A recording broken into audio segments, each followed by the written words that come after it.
All right, so everyone, welcome to Kol Shira in partnership with Breadsiv.org. And we also share our classes always with Daily Sanity, Baruch Hashem.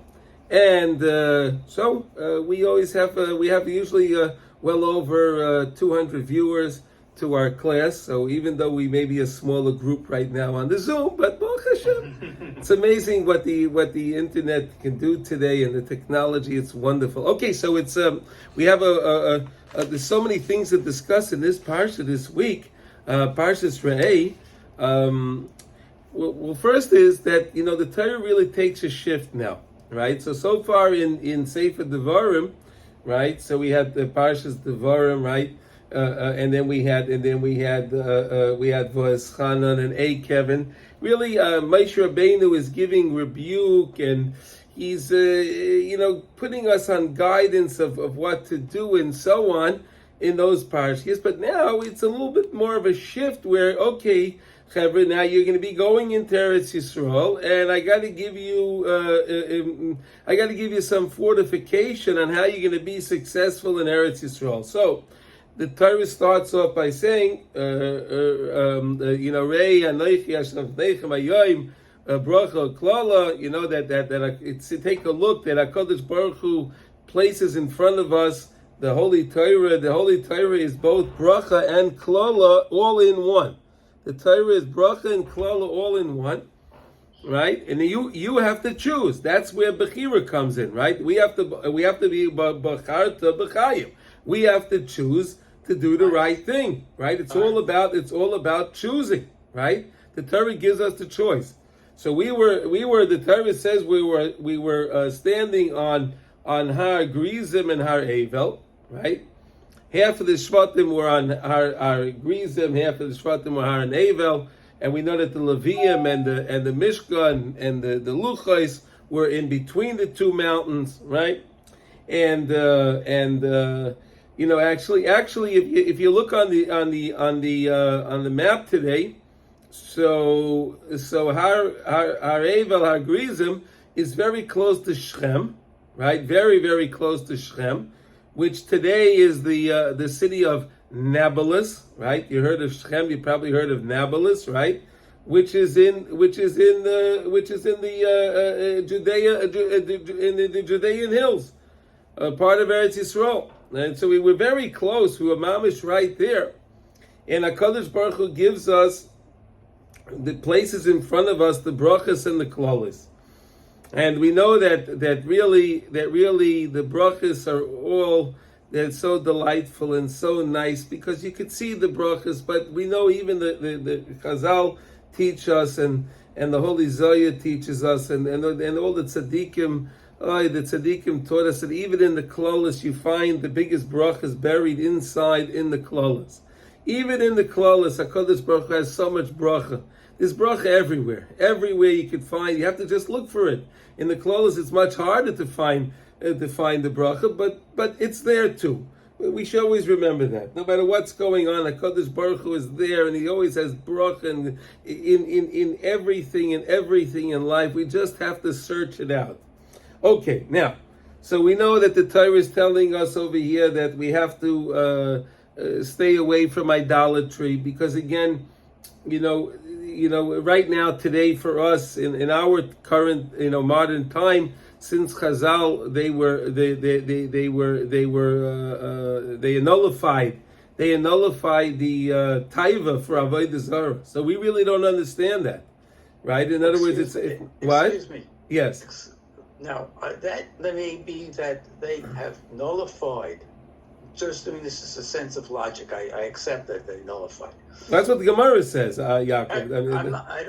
But in the sense of logic, while that was nullified as physical objects, we still have today the same situation that was there with Nebuchadnezzar. How is that? That because he made himself a god. And today the leftists make themselves a gods. Okay. Yeah, Stop this. No, Rabbi Yaakov, no. Okay, so Rabbi Yaakov, one second, Rabbi Yaakov. So even take Nebuchadnezzar, right? Even take Nebuchadnezzar was mamash a Russia Merusha, right? That's Right? We'll agree to that, right? We'll agree to that. But we also will know that when he made that fire and he threw the tzaddikim in, remember which tzaddikim he threw into the fire? Yeah. Yeah, who did they throw in? Let's hear.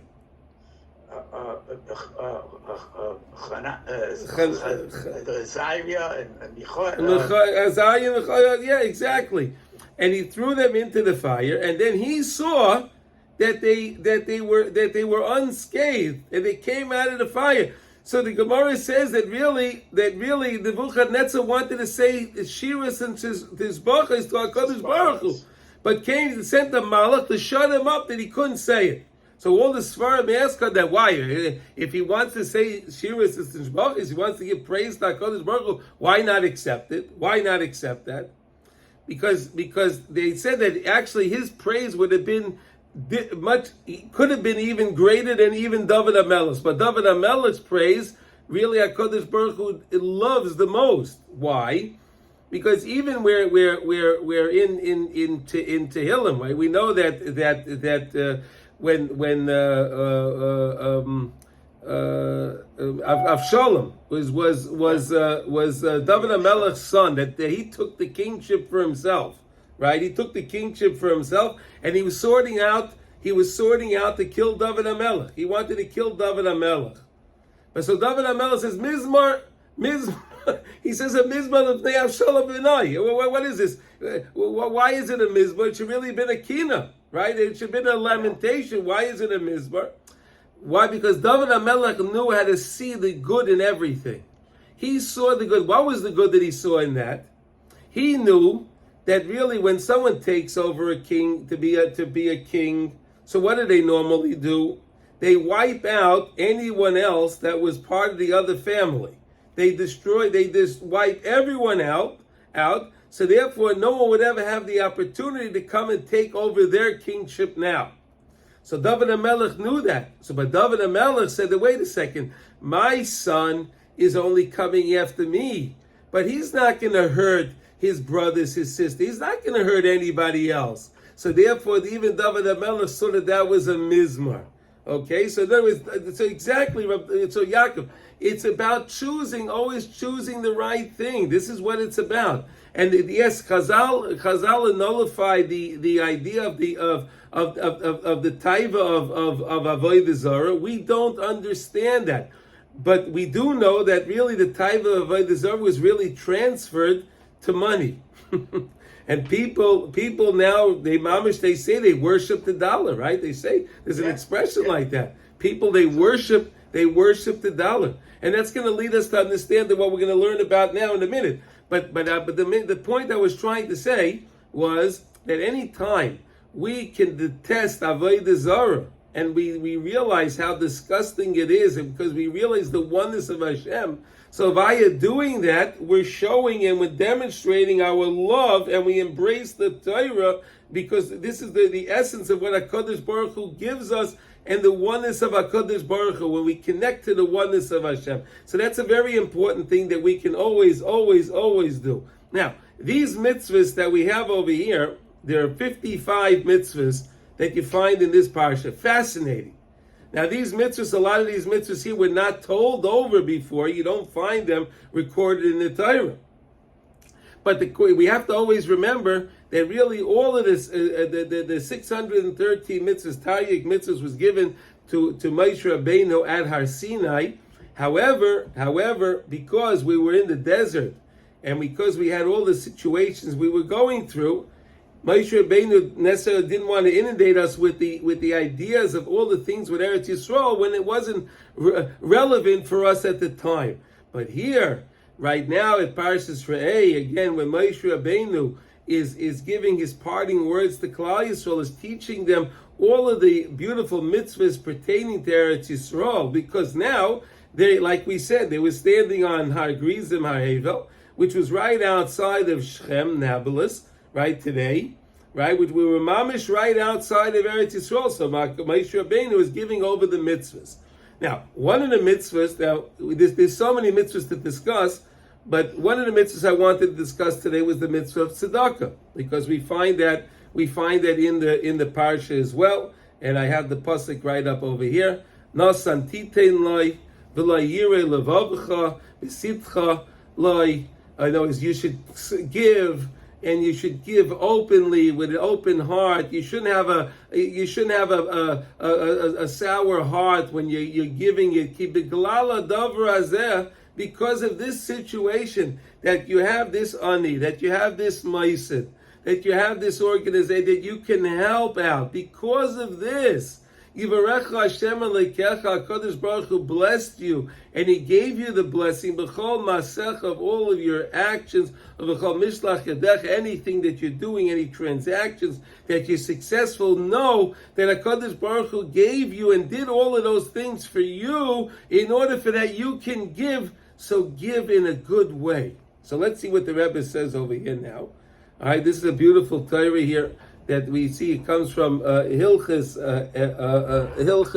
Arev, right? Guarantors. It's Halacha Gimel Ois Yud Aleph. Here we go. So the Rebbe says like this: Nasan titin loy, v'lo yeira levavcha b'sitcha loy, ma shezira Torah v'lo yeira levavcha b'sitcha loy, ki beglal hadav hazeh v'recha Hashem Elokecha b'chol maasecha v'chol mishlach yadecha. Like we said a moment ago.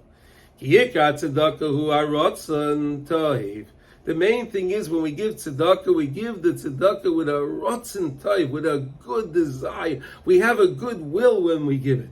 We know that Chazal say when you give tzedakah, you're supposed to give it with save upon him yofis, with a smile.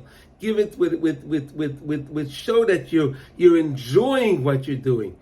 He says now, lahafoich haroiges v'achzorius l'rotzen, which is the opposite of the cruelty and anger, which goes against Ratzon.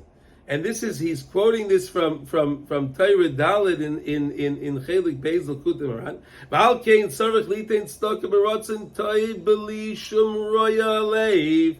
And therefore, when you give the tzedakah, give it with a good with an openness, with a simcha, which is the opposite of roya leiv. Kidei levatel haroiges u'lahamshech harotzon, to nullify the anger and to draw upon rotzon.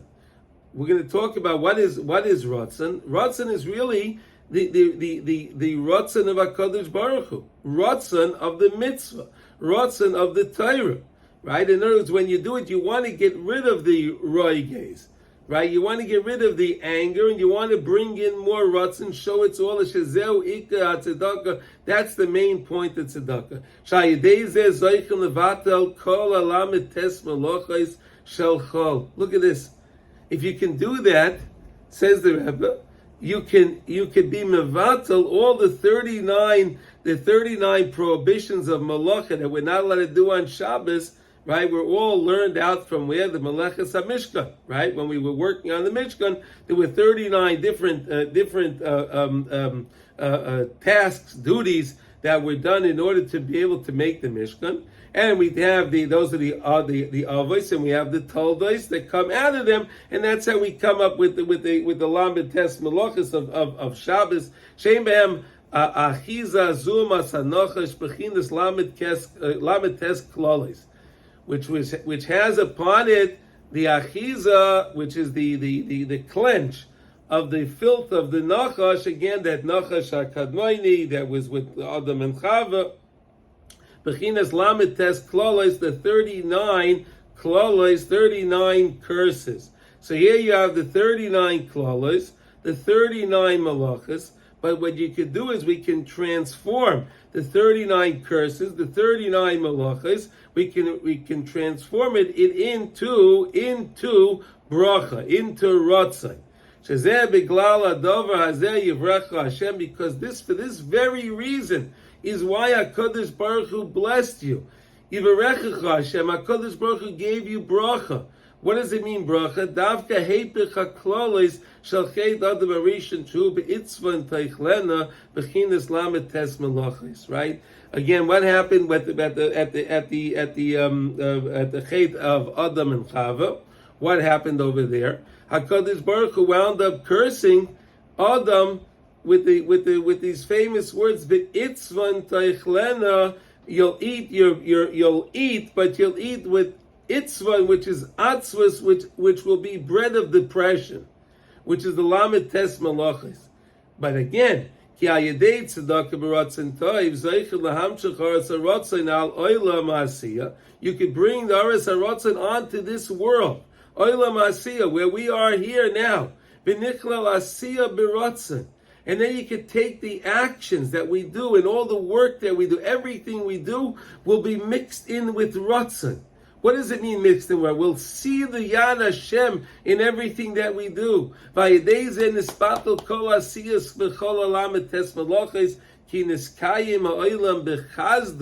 Because then the same way, before the Torah was given, HaKadosh Baruch Hu ran the world. What? The chesed. It was all chesed chinam. We can come back to that idea of chesed chinam. We can come back to that if we understand that the money that we make and what we do in our business and everything that we're doing is really the bracha of HaKadosh Baruch Hu. Look, if a person is a fine surgeon, he's a fine doctor. The guy's a great lawyer, right? The guy's an accountant. The guy is who knows what he's doing, right? So again, he's thinking, look, I'm so smart. Look at this. I'm a great lawyer. I'm a great accountant. I'm a great doctor. Wait, hold on a second.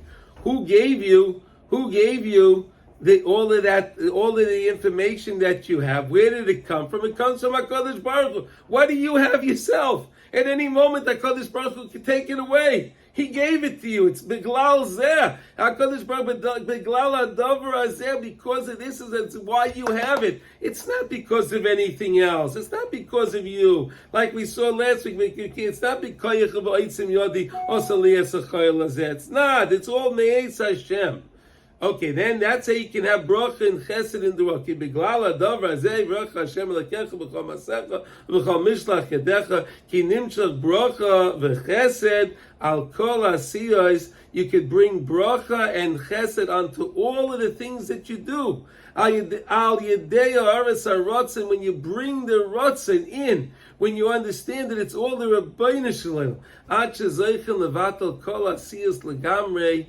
Because you can include the asiyah in the ratzon, and all you can do this is by giving tzedukah. Because you can transform. You can transform the anger. Where is the anger? Who has the anger? Usually the ani has the anger. Usually the ani is upset with the situation, with the situation that he finds himself in.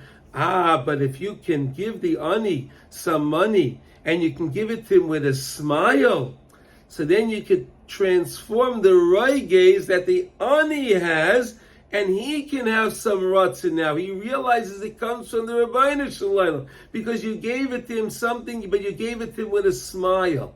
Look, if we're going to give tzedakah anyway, why not give it with a smile? Why not? It doesn't cost anything to make a smile. A smile is still free. The smile is free. Sometimes you can give an ani. Some guy can give an ani with a real sour puss. He can give him $100, and the ani will feel terrible. The ani may feel terrible about the $100 that he just got, but another guy may only be able to give him $5 or $10. But he gives it to him with a smile. And he gives it to him, and he gives him words of encouragement to come with it. Sometimes he can be mechaya the ani much more with even less money than someone that gives a lot of money. But if you do it with in a way of ratzon, you do it in a way you're showing the Rebbeinu Shalom, you understand that everything I have, I only have because HaKadosh Baruch Hu, you gave it to me. It's all yours. It's not mine. Like it says in Pirkei Avos, right? That whatever I have and anything that I give, it's all yours, HaKadosh Baruch Hu. It's not mine. I realize it's all yours, Hashem, and that's what we always have to remember. Anything that we have is really HaKadosh Baruch Hu's, and HaKadosh Baruch Hu only gives it to us because of this idea. And then what? Mishilcha, it's all from you, Hashem. It's not mine. Whatever I have, and whatever I can give, I'm not giving from mine, I'm only giving from yours. It's yours, Hashem, it's not mine. And that's what we have to understand. We're just administrators. Exactly. So remember I told you a story, we'll say it again, from the Holy Rav. Remember the story from the Rav? Maybe not, so we'll say it again. It's one of my favorite stories. There was once a Rabbi Yeshua Heschel. The Rav is buried he's in a Mezbush. He's in the same little building in the little oil as the Baal Shem HaKadosh. Amazing. Baruch Mezbush is there. So the Rav was mamash a tzaddik yisoid oilam.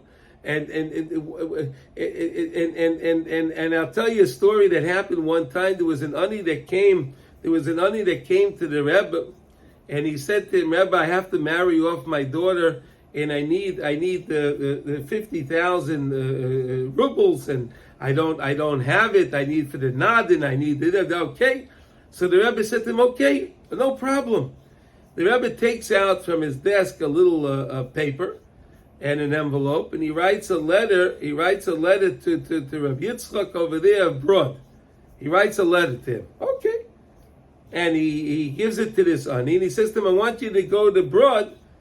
And that's a long trip from the Ukraine over there, from Apt over there, Mezbej area, downtown Mezbej over there, all the way to Brod. It's a long trip.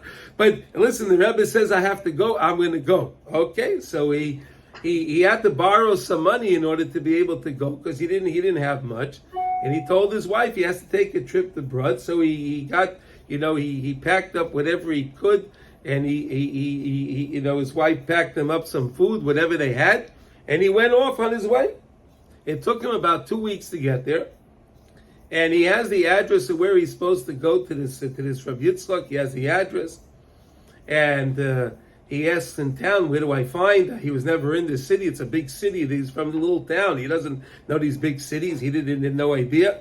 So he finally finds the house of where this Rabbi Yitzchak lives, and he sees, wow, it's a beautiful villa, with it's all gated around, and he knocks on there's someone by the gate, opens the gate, he walks all the way to the front door over there. It's a long walk for him.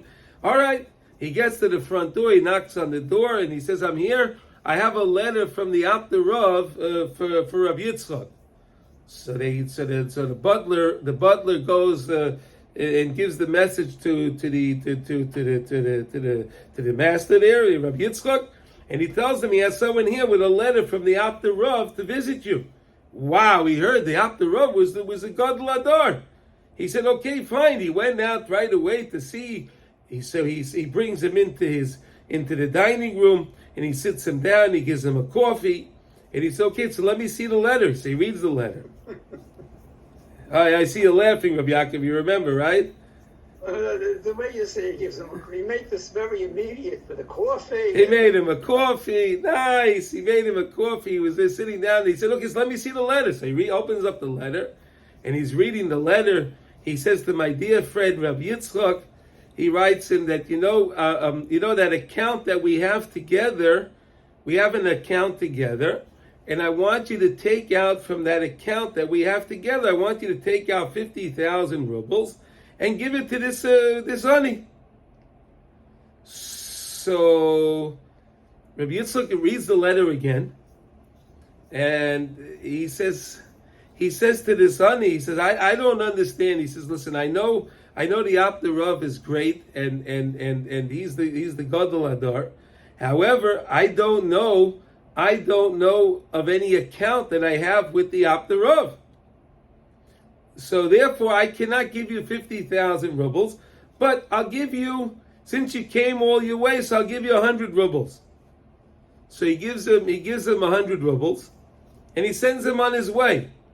Now, mind you, the trip cost him closer to 500 rubles to get the Brod. All right? Now he gave him 100 rubles, so he's really down now 400 rubles, and he has to get all the way back. So he borrows money, and he's panhandling, and he's going to the shuls over there in Brod to try to raise some money to get his way back to go back to Apt to see the Rebbe. So he finds his money. He got the money together, and he makes his way back to Apt, and he sees the Apt Rav, and he comes in, and the Apt Rav says, "So what happened?" He said, "I don't know." He said, "I came to this address you sent me to, and he told me that he doesn't have any account. He doesn't, and he gave me 100 rubles. He said, Rebbe, it was terrible. I had to, raise the money to come back over here. Now I'm in debt. I don't know what I'm going to do." So the Rebbe says to him, don't worry. He says to him. He takes out another letter from his drawer, and he writes another letter. Now he writes a letter to Rav Yankel. He writes a letter to Rav Yankel. All right, Rav Yankel is a little closer. Rav Yankel somewhere there in the Ukraine. He says closer, and he gives him the letter, and he says to him, go to this Rav Yankel, and he'll give you the 50,000 rubles. So okay, he goes back to his wife, and he tells his wife, I have to take a trip again. And she says, oh no, wait a minute. Last time you took the trip, and you wound up, now we have to pay back all these people, and we don't have anything. Well, what are you taking another trip? Why don't we try to raise the money over? No, the Rebbe said, I got to go. I have to go. All right. So she said, fine. She said, okay. So she collects. She gets it, prepares him food again, and he goes on his trip. And he finally gets to the place where Rav Yankel is. Now this time he gets to the house, and it's a nice house, but it's nothing like the other house. It's nothing at all like this Rav Yitzchak over there in Brod. This house is okay. It's all right. So he knocks on the door, and Rav Yankel answers the door, and he says, I have a letter for you from the Abder Rav. Wow, come in. And he said, did you eat lunch yet? So now he makes him lunch. He makes him a whole thing. Oh, Gewalt, he feeds him very good. He says, okay, can I see the letter? So he said, of course. He gives him the letter. He opens it up. And he says to my dear friend, Rabbi Yankel, I want you to give from the account that we have together, I want you to give 50,000 rubles to this ani. So Rabbi Yaakov reads the letter, and he's thinking to himself, I don't know of any account that I have with the Abder Rav. However, who am I to argue with the Abder Rav? He's the Gadol Adar. If he says he has an account with me, I'm not going to argue with him. I'll take his word for it. So he says to this ani, he says, look, I don't have 50,000 rubles liquid right now. I have investments. I have other things. I can't give it to you right now. But he said, if you want to stay here for a few days, and of course I'll give you free room and board. You stay by me. I'll feed you well. You can have svarim to learn. You can do whatever you want. He says, of course I'll stay. Well, what was he? Did he have a choice? He had no money to go back anyway. So he stayed. A couple of days later, this Rav Yankel calls the ani. He says to him, look, I want you to know I sold a few different things. I raised the 50,000 rubles, and I have it ready for you. So here, he gives him 50,000 rubles. He counts it out. Wonderful. Oh, the ani is mamish. You know, that roigis that he had inside of him now, it really went down. He really he turned it into rotzen. He mamish felt it. It was amazing. It was amazing. He got the money that he needed. He ran back. He went back quickly to thank the Rebbe. Oh, it was wonderful. And he went home to his wife, and he gave his wife the money, and she was so happy. She was so thrilled that he was able to bring the money. Okay. All right. Now, what happened was, the story's not over yet. A little while later, this Rabbi Yitzchak had a lot of problems. He started to have some problems in his business. He was in the lumber business, and his forest had a fire. His trees were all burnt. And then he had there was a barge that was going to be delivered, some logs and stuff that he had going, and it wound up crashing, and it sunk, and he lost that, and he lost all of his business, and he was mamish losing money. It was terrible. He wound up having nothing left. He had to sell his house. He had to sell everything. And he just kept losing money. Terrible. And then he wound up having to be a meshulach himself. He wound up having to go around and collect money for himself. He had mamish no money. He couldn't afford anything. So listen to what happened. He makes his way all the way over to Apt, because he heard that the Apt Rav is someone that gives out a lot of money to the aniyim, to the poor people. And he waited online with all the other aniyim. He waited online. And it came his turn. And he sees the Apt Rav, and he says, Rebbe, I remember about a year ago, where I was living in Broad, and everything was going so well to me. I remember there was an ani that came and said that you had an account with me, and I had to give him 50,000 rubles. And I remember now, he said, only now I remember, that at that time, when I didn't give him the 50,000 ruble, I remember now that my business started to go sour. I remember it now. He says, I'm so angry at you, Rebbe. Why did you do that to me? Why did you send this ani over here? Why did you do this? Why did you cause me to lose all my money? He says, I'm so angry at you. I want to take you to a din Torah. Wow, the Apt Rav was the Rosh Bezdin in the city. He was the Rosh Bezdin. He was the Gadol Hadar. Well, okay, he said, you want to take me to a Bezdin? Okay, fine. Take me to a din Torah. Wow, this was amazing. This was mamish amazing. There was a man that was making a claim against the Apt Rav and wanted to take him to a Bezdin. What happened? It came the day of the Bezdin, it came the day of the court, and you can imagine all the people in the area wanted to hear and listen to this. What does this guy have anything to complain against the great tzaddik? What kind of claim can he have against the great tzaddik? You know what happened? So the Bezdin started, and the Dayanim said to the plaintiff, he said that, okay, so what's your case? So he tells them the case. He says, I had my money, and I had this and this, and he sent the ani over there, and he tells them over the story, and I didn't give him the 50,000 ruble, and then everything went sour, and it's all the Rebbe's fault. Wow. So the Dayanim say, okay, you finished? He said, okay, now he asked the Rebbe, okay, Rebbe Yeshua, what do you have to say?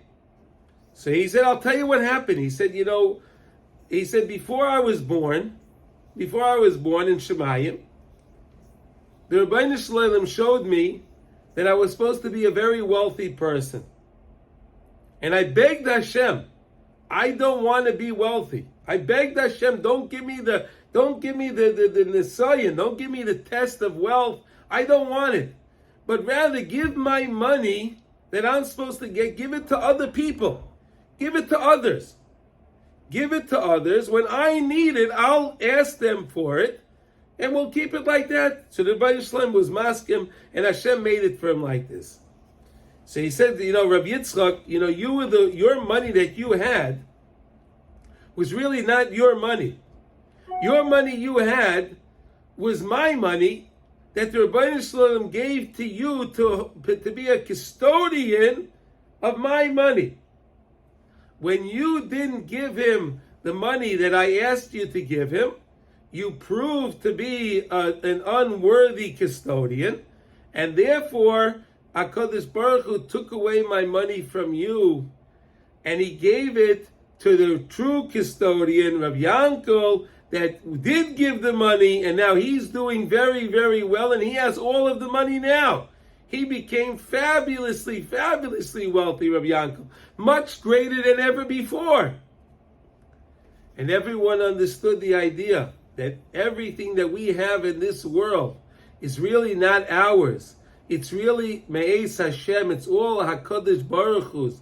And anything I'm giving, I'm not giving my own. I'm giving of what belongs to the Rebbeinu Shalom. And this is really what we always have to remember whenever we give any money, whenever we approach by an ani, we're supposed to do it with that save upon him yafas, with that friendly smile, with that warmness that we're supposed to show to the ani. And again, it's not always the amount that you give, it's the way you give it.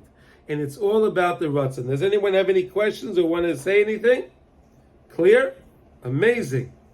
Shkoyach. So Rabbi Yaakov had answered all your stuff. Everything's good? Maskim. Okay. And Ernie, you're okay with that too? It's fine, yes. And yes, Marty, we're okay. Everyone's good? Okay. Shkoyach. Wow, that's